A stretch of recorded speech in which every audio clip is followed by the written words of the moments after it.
Hey, my friends, welcome to this week's episode of the Body Led podcast. We are on episode number 2 of the GLP1 series, and I've heard nothing but great feedback from last week's episode. So I'm so excited to get into episode number 2 out of 3. Episode number 2 out of 3 around the GLP1 series. So last week we talked about the shame piece, living in the gray area of using this medication, weight loss, and really preparing your body to be on a GLP-1. And in today's episode, we're going to go more to the practical side. What does it actually feel like to be on this medication? How to be as responsible as you can with it? Because as I said last week, with great power comes great responsibility. And then how to get the best results at the lowest effective dose. And also remember, during this episode, I am simply delivering information to you through educational purposes only. This is not medical advice. Please ask your physician or your medical provider for any guidance and what your dosing should be. So let's talk about what happens when you actually start the medication, or maybe you are on a GLP-1 right now and you're wondering, is this normal? Is this what it's supposed to feel like? One of the things that I think is most commonly noticed when you start this is that you start to forget about food. You forget about eating. And not because that you don't want to eat, but because I know you are a busy woman and you're working and you're taking care of kids and you're doing a lot of things. You'll just be going about your day and all of a sudden it's like 3 p.m. and you're like, oh, I haven't ate anything and I completely forgot about food. And even not being on a GLP-1, people forget to eat. So we have this layer added in where now we can't feel our hunger and fullness cues. So it's really a quieted response when you are starting on it. And sometimes this can feel like relief if you're somebody who had a lot of food noise. Like you would think about it all of the time. It was always in the back of your mind and you didn't necessarily want it to be. You wanted to be able to use your mental capacity for other things other than thinking about when am I going to eat? What am I going to eat? And things like that. But also this right here, even though in the beginning, typically this is going to be a little bit more extreme than later on when your body gets used to the medication. Also, just know that nothing has gone wrong because you start to hear your hunger and fullness cues. The longer you've been on the medication doesn't mean that it's not necessarily working. That's actually, in my opinion, a good sign because we're going to talk a lot about what responsible behavior looks like when you're on a GLP-1. And this is where that behavior really comes in the beginning. If you start to notice, oh, I'm definitely under eating, we have to start doing things in your day in and day out that make sure you are fueling your food. You are still a woman with needs. You're still a woman with macronutrient needs, mineral needs, nutrient needs. And without those things, even though you don't feel hungry, doesn't mean that your body doesn't need them. Forgetting to eat is not the same thing as responsibly taking care of yourself and eating well while you are on the medication. One of the other things, and we're going to talk more about nutrition as we go into this episode and things that I want you to be thinking about and doing. But another thing that I want to bring up is a flat affect. And that's because that was actually on my Facebook feed this morning for whatever reason. I'll take that as a sign that God wants me to talk about the flat affect when you are on a GLP-1. And this is the drive for things that used to feel important, you used to love, or they felt urgent, or like you needed to do something about it, right? So day-to-day things, cleaning your house, doing your laundry, getting up to do your workout, all of those things can start to actually feel harder, or I just don't care about them. I just don't want to do them, so I'm not going to do them. And this is the dopamine loop that is being quieted by the GLP-1 because GLP-1 receptors live in the brain's reward center and motivation center, not just the gut. We have GLP-1 receptors all over our body. And inside of your brain, this is where we create that drive and that dopamine to like do the things that we need to do to have a clean house, to do our work, to get up and do our workout, to prep our foods, like all of those things that keep us functioning and feeling well and loving our life. We kind of start to we can lose that edge. And sometimes that can feel kind of scary and like, is this what depression feels like? Is this what anxiety feels like if you haven't experienced those before? And I will say, probably. This probably is a very similar or familiar feeling if you ever experienced depression, because I know I have a history of anxiety and depression. And when my depression is louder, then I definitely notice that I just don't care about some things and I'm just not going to do them. That's that dopamine part of my brain that is being quieted. And this is also why there's that link in between alcohol use, drug use, gambling, whatever an addiction is.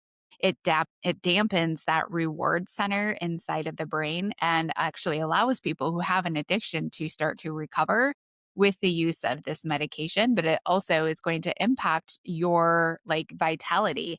It will impact your desire to have sex, the desire to cook really good foods, to go for a walk. All of the things that actually create normal human behavior start to get dampened as well. So it's important to listen to this too. I don't think that living your life in this way is a very fruitful way to live. I don't think most people want to live their life this way.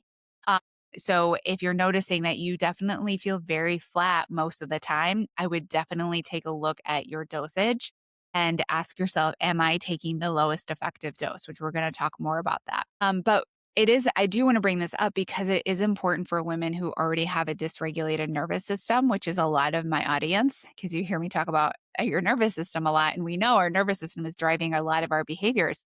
This can actually feel more intense, the flat affect, because maybe it was the food noise or the stress eating before that was your primary dopamine source. So you felt dopamine when you ate certain foods without a GLP-1. And that was that nervous system dysregulation. I'm going to seek out these comfort foods to make me feel more comfortable. That is that nervous system behavior. But now we take out the dopamine that we got as a reward, as a sign of comfort from doing that thing. And now there's the flatness is reiterating that signal not to do that. And so it's going to perpetuate an undereating behavior that naturally comes with GLP-1 already. So if you already are somebody who's very stressed, you might notice that your undereating patterns become even more significant because the way you were feeding yourself before was coming from dopamine.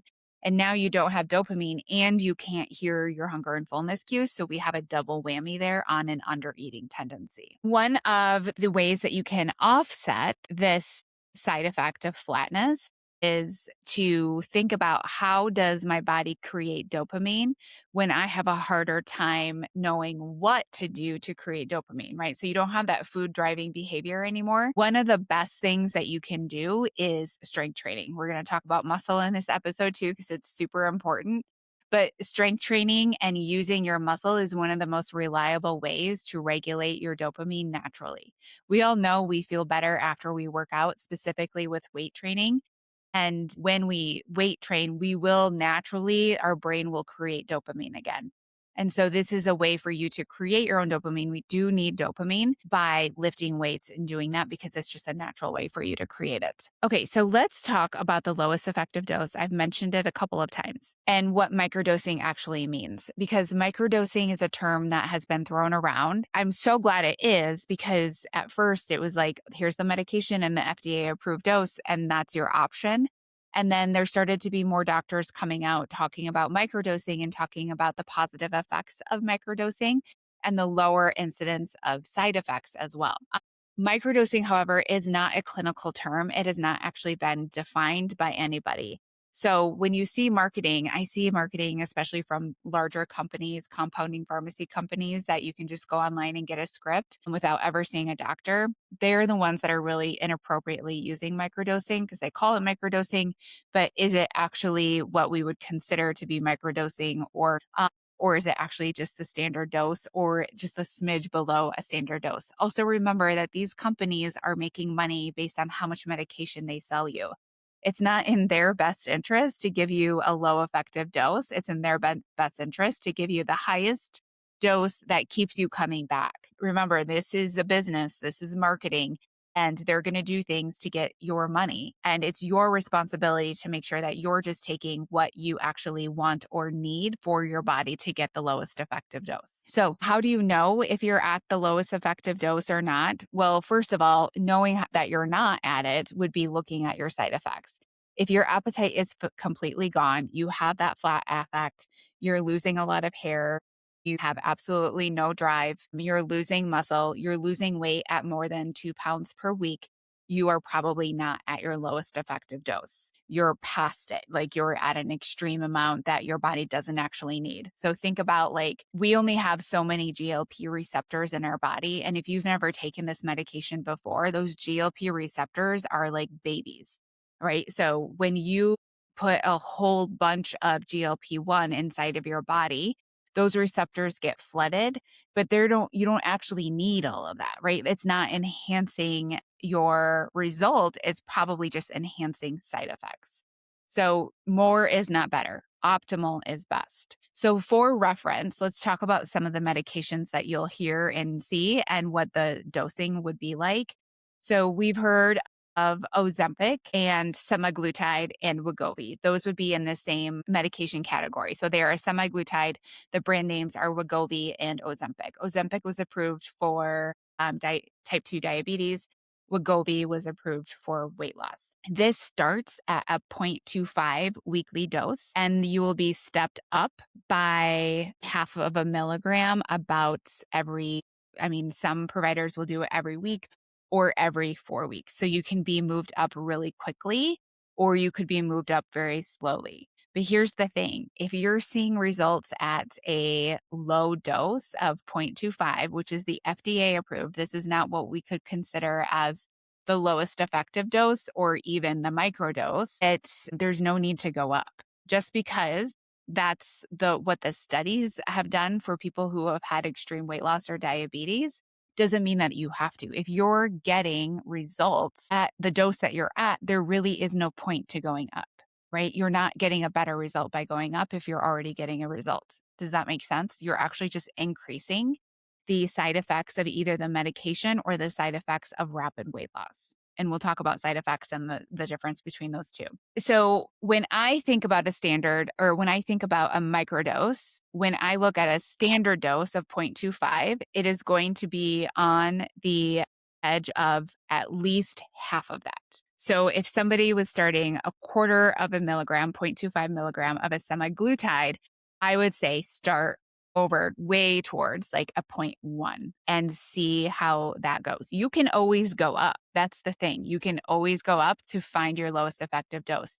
But I would not encourage my family member, I wouldn't encourage myself or my best friends to start at the standard dose because you're going to end up to feel pretty terrible, to be honest. Now, there's the other GLP-1, which would be Zepbound, Mounjaro, it would be the brand names, and then Tirzepatide, I cannot say that word, is the brand name. And so that one starts at 2.5 milligrams weekly, steps up by 2.5 milligrams. And so for that dosages, you want to think, again, half of this or like a fifth of it. So I would divide this again by 2 to get the 1.2, or even again, divide it by 2, 1.2 to 0.6. So think about if semaglutide starts at 0.25, divide that by half, you'd be at 0.1. If you divided that by a half again, you'd be between a half and 0.1. And tirzepatide, 2.5 milligrams, divide that by half, 1.2 milligrams, divide that by half, 0.6 milligrams. So looking at between a quarter to a half of the standard dose of the FDA as the starting point of the lowest effective dose. Again, this is educational purposes only, just giving you different ways to think about this, looking at the gray and not just the black and white answers. And remember that whenever you're visiting with your provider, ask if you can start at a lower dose. They might just offer you, this is just generally where I start women. Ask them, why do you start women at this dose? Is this the lowest effective dose for me, or is this the fastest dose to get the fastest weight loss?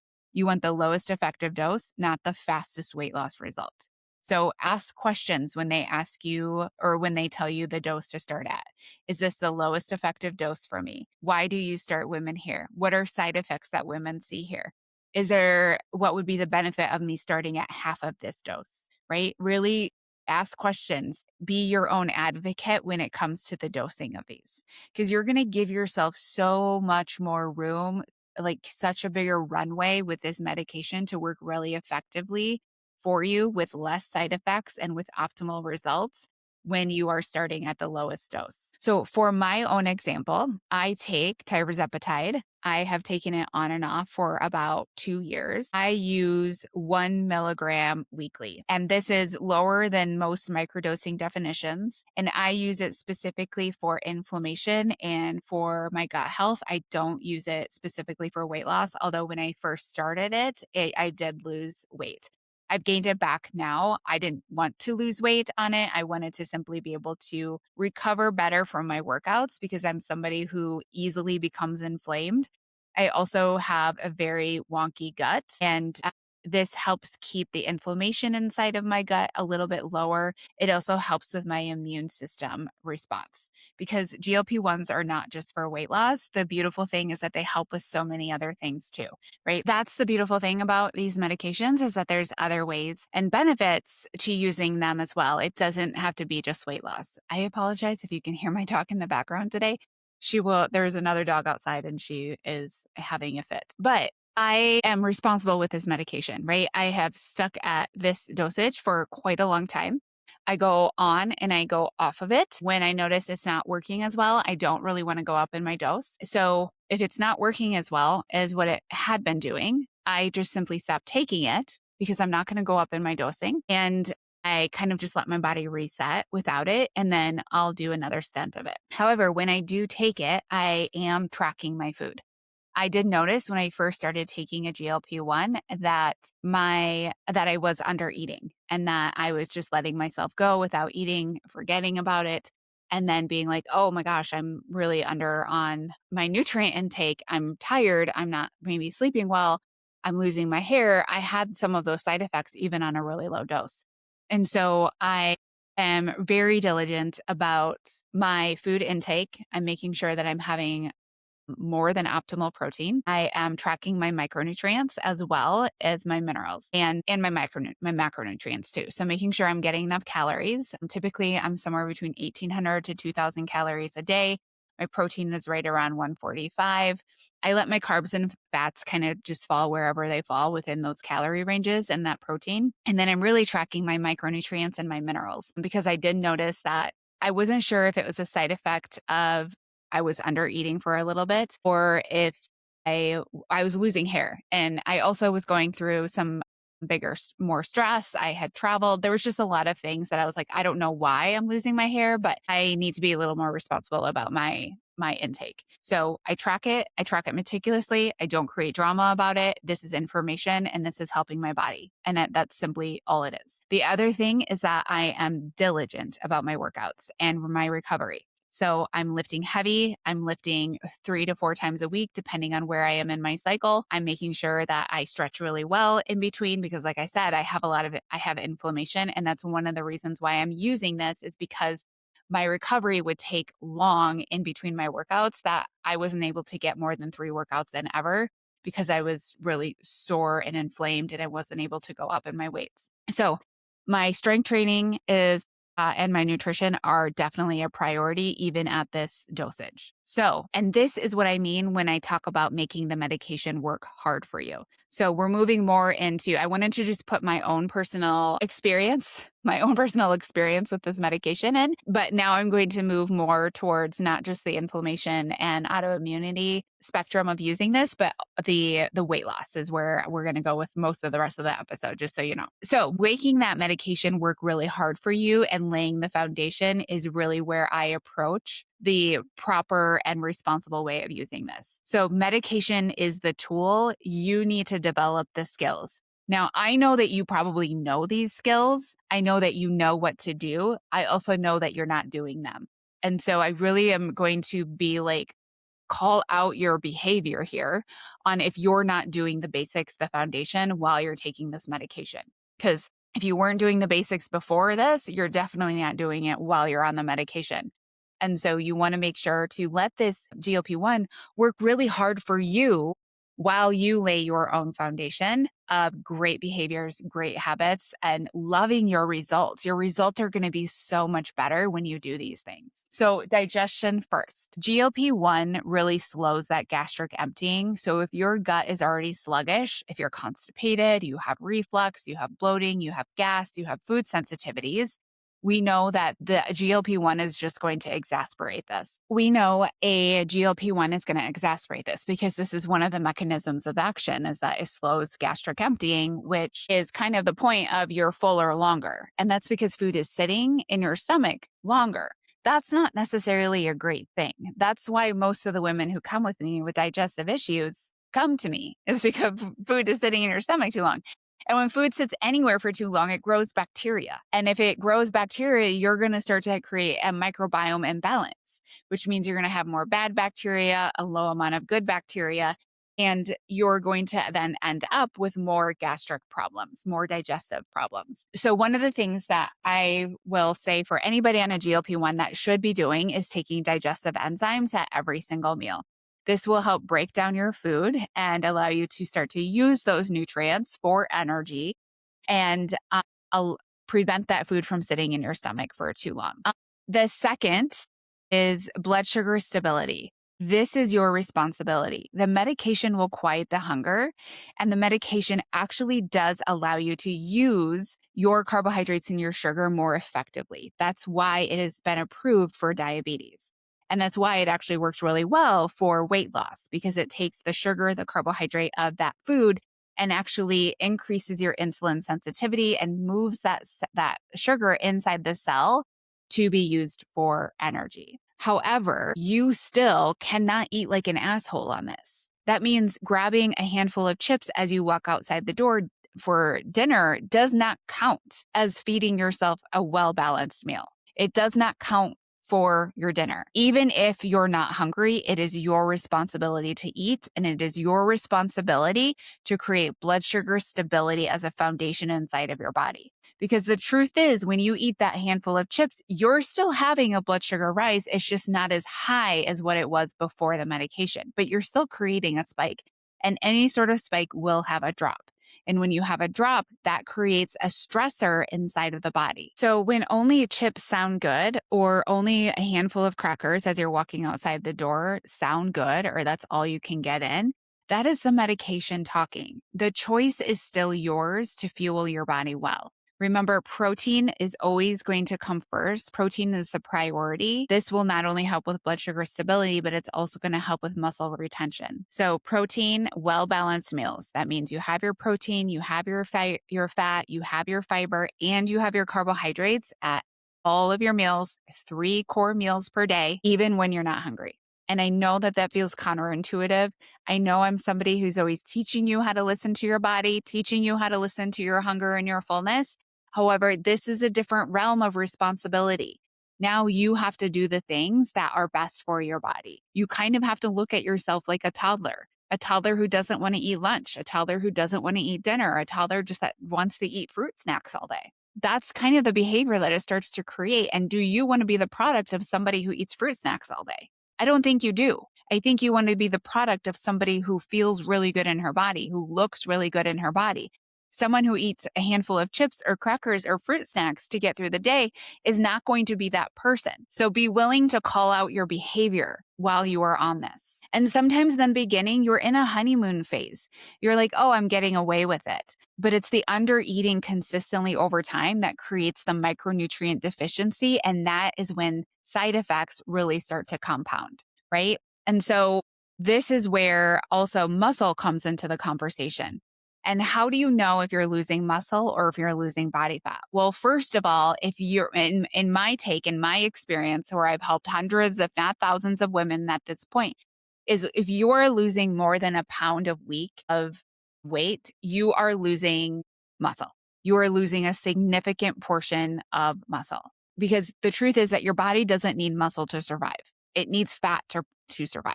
It needs body fat. Body fat is your body's safety net. So if it notices there's a significant amount of energy not coming in right now, it's going to go in and use whatever it can get for energy, and it will use muscle.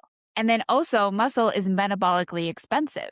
It takes actually more energy to keep muscle on your body, let alone build muscle, but keep muscle on your body is expensive, and your body will sacrifice that first. It's like, this needs to go. This is costing us a lot. We're going to use this, right? So your body, when you're doing this, your body will become smaller and softer. Most women I know don't want to look that way. Most women I know want to feel powerful in their body. They want to look strong. They want to be strong.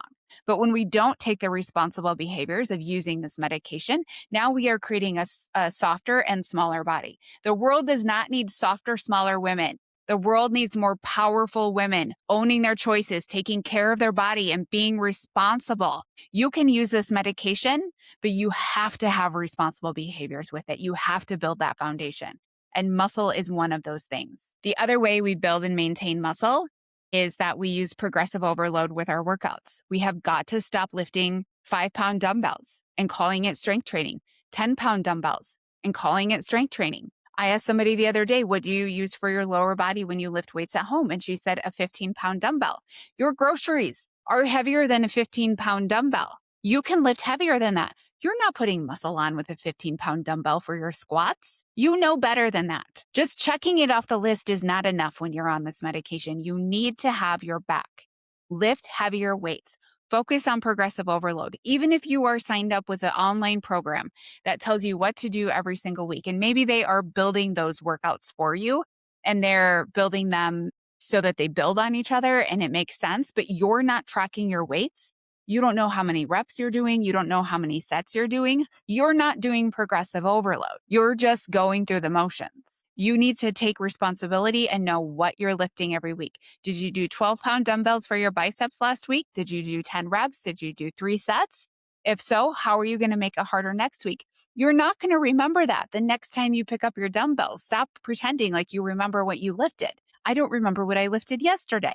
Right? You're not going to remember next week. You have to have a way to track this, to know what you're doing when you're doing it. I do this for my clients. I look at their workouts. I look at what they're logging. And if they're doing the same thing week in and week out, I'm calling them out. Do you need to go get heavier weights? No? Then lift the heavier one. At least try. At least see if you can do it. And if you can't and you can't maintain your form, great, go back to the other one. But also, if you're not able to progressively overload, then we have an underlying issue here. We have a nutrient issue. We have a sleep issue. We have a stress issue. Let's figure this out versus just like hoping for the best, right? I also have I created a freebie for you inside of the show notes, and also I'll give you all the details too throughout this episode, but I created a GLP-1 support guide. It has 3 full workouts in there. It has a logging space, and go ahead and download that and use that at least as a starting point to say, oh, this is what I need to do. This is how I need to move my body. I get what she's talking about now. And notice how you change your workouts over time when you're actually holding yourself to, I lifted this weight and now I need to go heavier. The next part is tracking your food. This on a GLP-1 is a non-negotiable, because I have personally experienced the tendency of undereating when you can't hear your hunger. And I have experienced side effects of not knowing what's going in my body and just going with the flow, just hoping for the best. You have to track your food. I don't know what else to tell you. You have to track your food, because if you're not tracking your food, you're eating sub 1,200 calories a day. You're eating like 60 grams of protein. You're severely undernourished and don't have the nutrients that your body needs to function. You're going to end up with the side effects that you are complaining about, that you're wondering if they're bad enough to do something about, that you're wondering, do I need just a supplement to get myself out of this? No, you need to eat some damn food, right? So tracking your food, whatever tracker you want to use. However, if you want a suggestion, I really like Cronometer. That's one that I have been testing recently. I used it a long time ago, and then it got kind of clunky with my clients. So we went back to MyFitnessPal. But personally, I've been using Cronometer because it really does a great job of tracking my vitamins, my minerals, my macronutrients, and my macronutrients, all of it. I can see the entire picture. So if I know that I'm not regrowing my hair, which is my goal right now, is to increase my hair growth, I can look at my mineral intake and see, oh, wow, I haven't been having this mineral at all. How do I get more of that mineral in my diet? And I'm going to go and seek out that actual food group. Well, I've been really low on potassium. Okay. How do I eat more potassium? What are the potassium rich foods? Right. I'm holding myself to a different level of accountability and making sure that I'm getting a variety of foods in my diet. They're whole foods. I'm using blood sugar stability and I'm eating consistently throughout the day. I'm holding myself to that. Now, I don't want to lose weight, so I'm not in a calorie deficit. You can still be in a calorie deficit and still get most of your minerals and micronutrients in. When you eat a whole food diet, when you use blood sugar stability, when you use those two things, you're going to get a drastically better result. This isn't to add things to your to-do list. This isn't to make it harder for you. This is actually to give you a much better result. I want to see you in a really good, powerful place and a really good, powerful body in a year, and not a weaker body, not a broken down body, not a body that needs recuperating. When you're already a really healthy woman, that's the thing. Like, you're not sick. You're not ill. Don't make your body sick and ill by taking this. Okay, so I talked a little bit about side effects, hair loss. Why? And I also want to talk about what's the difference between a side effect of a medication, because we love to just say it's a side effect of the medication, when many times it's actually a side effect of fast weight loss or nutrient deficiency, which if you have a nutrient deficiency, you're probably losing weight pretty quickly. Hair loss. Hair loss is a weight loss nutrient side effect, not a medication side effect. There's no actual trigger of the medication to go in and lose your hair. Some women will notice it right away that they're losing hair, and that's because your body maybe was already stressed, is already susceptible to deficiencies in your diet, and now this has just put it over the edge very quickly. Some women may not notice it for a long period of time. Genetics also can come into this too, so it really depends on the person. But if you're experiencing hair loss or a poor hair state, this is a weight loss and nutrient deficiency side effect, not a medication side effect. Because when your body is in a fat burning mode, it is in a calorie deficit. A calorie deficit is always going to be a stressor, even if you're not on a GLP-1. Most women will notice some hair shedding. This will just happen. But GLP-1 will take it to the extreme because it happens really quickly. Anything that happens really quickly puts the body into an alert state. It's like, oh, well, I actually don't need hair to survive. There's not enough food coming in. What do I need to do differently? I'm going to let the hair go. Track your micronutrients inside of Cronometer or any other app that you can actually see the micronutrients. I just don't think MyFitnessPal has the best database for this. Although I will say, if you're already using MyFitnessPal and you like it, if you go on the desktop version versus the app, you can see more behind the scenes on the micronutrients inside of your food. But hair loss is not a guaranteed side effect, right? So hair effect is not inevitable. It doesn't have to happen. It is preventable as long as you, again, are taking the responsible actions to eat well while you're on it. Fatigue. Fatigue is actually both a side effect of the medication and the weight loss or the nutrient deficiencies. So when you are experiencing fatigue because of weight loss, the body is saying energy in and energy out doesn't match. I'm going to lower her ability to create energy out so that I can conserve energy. And this just looks like you feeling fatigue. As a medication side effect, however, semaglutide in particular is associated with fatigue. Not fully understood, but it is a frequent side effect. So if you notice that you are actually eating pretty well, you don't think it's a nutrient deficiency, you don't think it's because you're eating too little and you're very tired, asking your provider to switch to a Tirzepatide instead of semaglutide can be another option. And then if it's significant and persistent, many times the dose is just too high. Ask if you can decrease your dose and see if your energy is better. Fatigue is always a feedback of your body. Your body gives positive feedback when things are working and it has enough energy. Your body gives you negative feedback, which is fatigue, when you don't have enough energy in, right? It's just calibrating energy in versus energy out. If there's too much energy going out and not enough energy coming in, it's going to lower your availability for energy. And it's going to make you feel tired because it's like, we don't have energy for this, lady. Sit down. And then we have nausea, constipation, gut symptoms. This is primarily going to be a medication driver because of the slow gut motility that will happen from taking it. Digestive enzymes, like I talked about before, are useful. And also, this is just why taking care of your gut before you're on a GLP-1 is important. However, if you're on a GLP-1, you can still heal your gut while you're on a GLP-1. It's not going to say, it's not that it's too late. Like, you can heal your gut at any time. You don't have to stop the medication.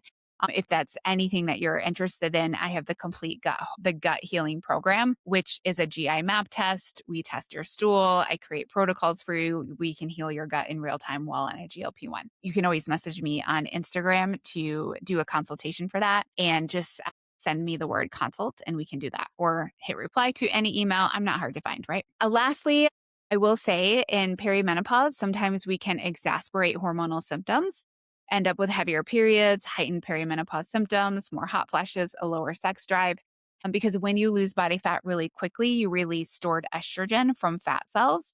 And if your detox pathways are already burdened, you're going to feel that hormonally. Things are going to get really cloggy. You're going to end up reabsorbing hormones and end up with more of an estrogen dominant type of picture. That's going to make weight loss harder. It's just going to make everything feel more difficult. And again, that is something that I offer in my hormone program. If you ever need help with hormones, running a Dutch test, looking at that as well, we can do that while you're on a GLP-1 too. So let's talk about plateaus before we end the episode. Next week, we're going to talk more about how to taper the medication, when to know that you feel complete on the medication, what does long-term use look like, things like that too. But plateaus, how do you know you're actually at a plateau?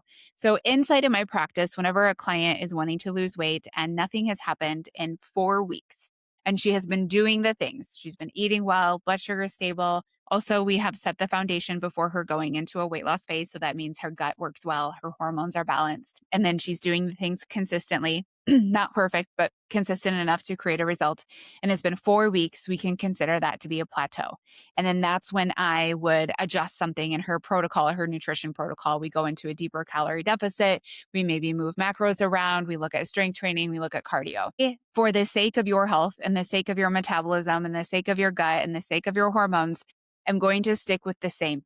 I'm going to say, even on a GLP-1, you can go a whole 4 weeks without losing weight, and it's not actually a problem. I would go a whole 4 weeks before asking yourself if you're truly in a plateau. Many times, the body's just trying to catch up. The body's just trying to figure it out. And sometimes we don't actually see a weight loss shift on the scale, but things have actually shifted on a fat cell level, but it hasn't actually reflected on the scale.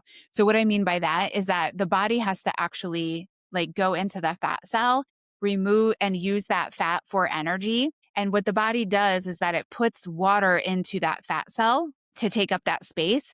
And it's basically like, hey, I'm going to keep this open. I might come back for you, right? I might put fat here later. So I'm going to keep this fat cell open. And so that fat cell now has water in it, and the density probably weighs the same. So your body's using the fat for energy, but you haven't actually saw that shift on the scale yet. So there's a time thing, and this is just dependent on your body on how long it takes to shift it on the scale. That's why I don't like to jump to conclusions just because the scale hasn't shifted. The scale just hasn't shifted yet. Be patient with it. And most plateaus also, if it's a very long plateau and it seems to continue to happen over and over and over again, and you're always having to increase a dose in order to see the scale move, many times this is a foundation problem. Your gut, your hormones, your blood sugar stability, your protein, your strength, all of those things are not being built upon and have been consistent enough to create a lowest effective dose scale change. And remember, if the body is not adjusting, it's really just trying hard to protect you. It's not doing anything wrong. Your body's primary goal in life is to protect you and to keep you alive. That does not mean weight loss. It doesn't care about weight loss. It actually cares about weight gain and wants to keep you safe with your body fat. So when your body's not cooperating or doing what you think it needs to do, it's just trying really hard to protect you. So see your body with compassion and love, because it just has your back. And before anything else, we're eating whole food, we're getting enough protein, we're sleeping well, we're managing our stress, and we're building muscle. Those foundations have to be in place. If they're not in place and you're not making change, you're not at a plateau. You're just not doing the things that you need to do to create safety in the body, to create the change, and to allow the medication to work as effectively as possible. And if all of that is genuinely in place for more than 4 weeks, then a slow, methodical dose with your provider would probably be appropriate. Medication is not the first answer. It's the last one. Okay. And then the question of, I have this question on Instagram that I'm going to talk about quickly before we end today, is how long is it okay to stay on a GLP-1? The truth is there's no right answer. We haven't had this medication long enough for the general population to know what's right and what isn't. So research is still ongoing. Long-term use is limited and really just unknown. But what I can speak to certainty is that there is going to be long-term effects of nutrient deficiency and muscle loss and losing too much body fat where your body doesn't feel safe, right? So the long-term side effects of nutrient deficiency are going to be things like osteoporosis, cardiovascular decline, hormonal disruption, immune system problems, poor brain health, right? Because your brain uses so many nutrients. Nutrient deficiencies and the omegas and the B vitamins and the D vitamins, which link to dementia. There really are long-term side effect concerns that we already know about nutrient deficiencies. Let that guide you on deciding the long-term usage. And also, if you're having side effects, you can pretty much assume that you have some nutrient deficiencies. How long do you want to go with these nutrient deficiencies before either taking a break or backing off of your dose or whatever that may look like? Some women may stay on a very low dose for inflammation and immune regulation and blood sugar stability for a long period of time. But again, you're doing that lowest effective dose. And you shouldn't be losing, if you're using it for those purposes, you shouldn't be losing body fat on that dose. If you're using it for inflammation, immune system support, just a little bit of blood sugar regulation to just help keep your insulin sensitivity good, you shouldn't be stepping on the scale and losing weight every single week when you're on that dose for those purposes. The goal for weight loss is to go in, do the foundational work, build the habits, and reach the place where the medication no longer carries you. You are carrying yourself within your wonderful, responsible, beautiful habits that you have set up for yourself. That's where you want to go. So episode 3, we're going to go deeper on tapering and how to know when you're ready, what to do, the next steps. So before we close the episode, make sure to head to the show notes and download the GLP-1 support guide. This is going to have everything in there that you need to know about muscle, about protein, about nutrients. It's got a whole weekly meal prep menu in there, so you know what it actually looks like to eat a well-balanced diet.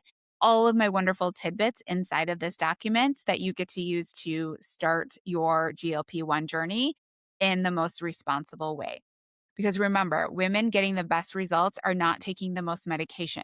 They're taking the least amount of medication while doing the most with their bodies and their responsible habits. That's the whole point of this episode. So go to the GLP-1 support guide and use it for your workouts, your nutrition framework, your tracking tools, and your protein meal plan. All right, my friends, I hope you enjoyed this episode. I will see you next week for episode number 3.